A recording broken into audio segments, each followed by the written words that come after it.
Since time immemorial, legends live in the Holy Land. One of them tells of a crusader knight who lived here, who comes back every 100 years to see what has changed in this land, in which so many people of so many beliefs died in battles in order to live and rule over it. Guy of Lusignan, the last crusader, is believed to be the first one to come back in our time.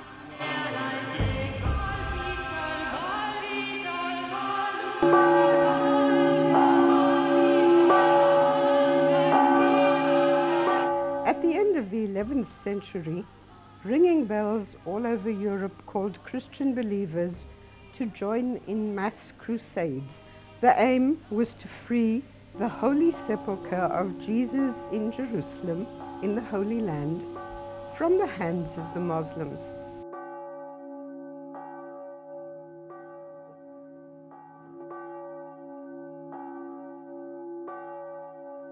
These Christian soldiers and mobs, led by kings, princes and knights, joined for the sake of chivalry and hopes of material gain.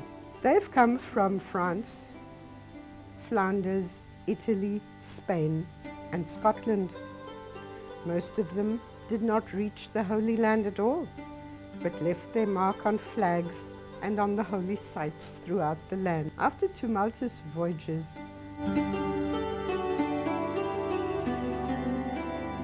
by foot, on horseback and by sea,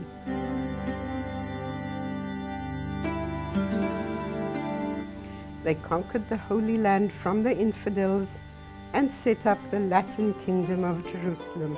On their way, they killed and ravaged numerous Jewish communities.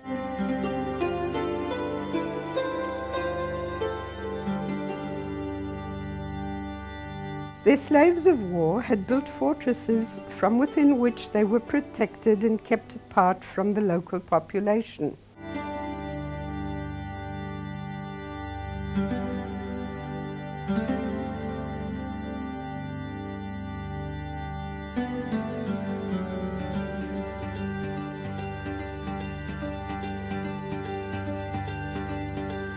Fortune presents gifts not according to the good. And they ruled the land for 100 years. Fortune presents gifts not according to the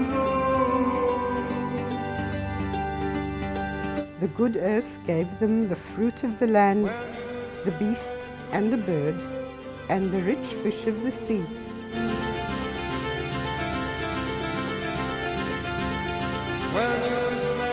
Whenever they engaged themselves in local skirmishes, the Christians and the Muslims each prayed to their own God to help them overcome the others and to retain their God-given land.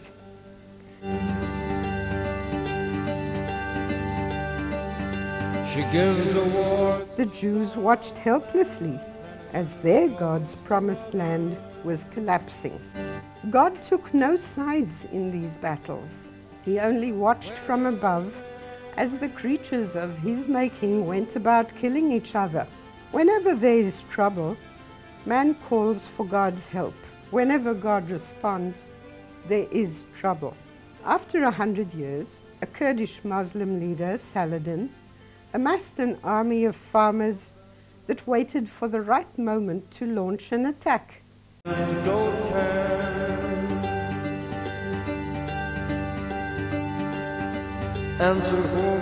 It came after the Muslims took the wife of one of the leaders of Guy of Lusignan as a hostage. A slow-moving Christian army of armored knights mounted on horses and their sergeants gathered at the Horns of Hattin above the Sea of Galilee in the northern part of the kingdom. There they found no water for their horses, for there was a drought in the region.